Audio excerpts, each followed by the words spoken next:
Doctor, can we talk about cancer a little bit? Various types out there. What are some of the things that you've seen in terms of your patients, and what some of the things that you've been able to do? A better thing to talk about in relationship to, well, I will talk about that, right? A better thing to talk about, however, is the relationship between profits and cancer in the United States. There was a study that was published, I believe it was in 1994. It was a 12-year program, 12-year study. They looked at adults who had developed cancer as an adult, not childhood cancer, but adult cancer, right? And this is the main types of cancer that we get here in the United States. They did a meta-analysis of these people all around the world who developed cancer as adults for 12 years and were treated with chemo. And they looked at the results. And they published the results in the Journal of Clinical Oncology. And the results? 97% of the time, chemotherapy does not work. 97% of the time, it doesn't work. So why is it still used? It's one reason and one reason only: money. If you go to a medical doctor, an MD, with a sinus infection, and that doctor prescribes an antibiotic, he gets no financial kickback. Now, if he prescribes 5,000, of that antibiotic in 1 month, the drug company that makes it might send him to Cancun for a conference, right? But he gets no direct remuneration. It's not with chemotherapeutic drugs. It's different. Chemotherapeutic drugs are the only classification of drugs that the prescribing doctor gets a direct cut of. So if your doctor prescribes chemotherapy for you, here's how it goes, more or less. The doctor buys it from the pharmaceutical company for $5,000, sells it to the patient for $12,000, insurance pays $9,000, and the doctor pockets the $4,000 difference. And there ought to be a law.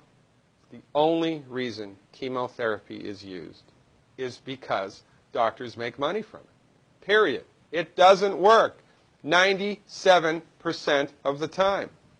If Ford Motor Company made an automobile that exploded 97% of the time, would they still be in business? No.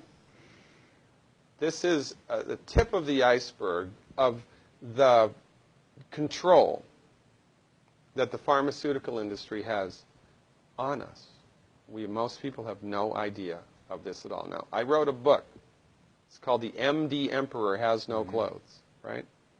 In my book, I have a bulleted list of 10 questions that every cancer patient should ask their doctor. 10 questions.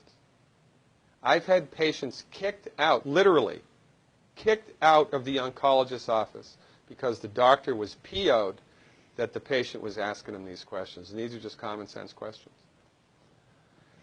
Cancer treatment in the United States, we have lost the war on cancer. We have lost the war on cancer. Why? Because cancer is not a reductionistic phenomenon. Cancer is a holistic phenomenon. And when you try to bring a reductionistic methodology like drugs and surgery to bear on a holistic phenomenon, you will completely miss the boat each and every time. You cannot do it. Medical doctors are like colorblind art critics. They can see that that's a boat.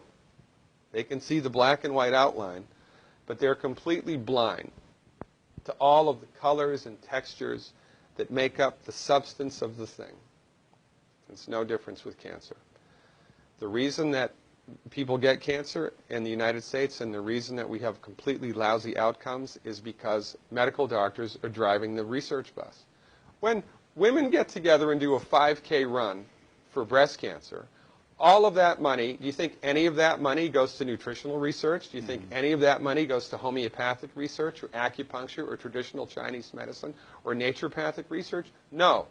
All of it goes to drugs and surgery, which do not work. Now, why aren't those women running for selenium? If every girl in this country took 200 micrograms of selenium, in one generation we'd eliminate breast cancer by 82%. That's a big number. Why aren't we doing that? Because medicine in the United States is a for-profit industry, and most people are completely unaware of this. And most people bow down to the altar of MD-directed high-tech medicine at their own demise.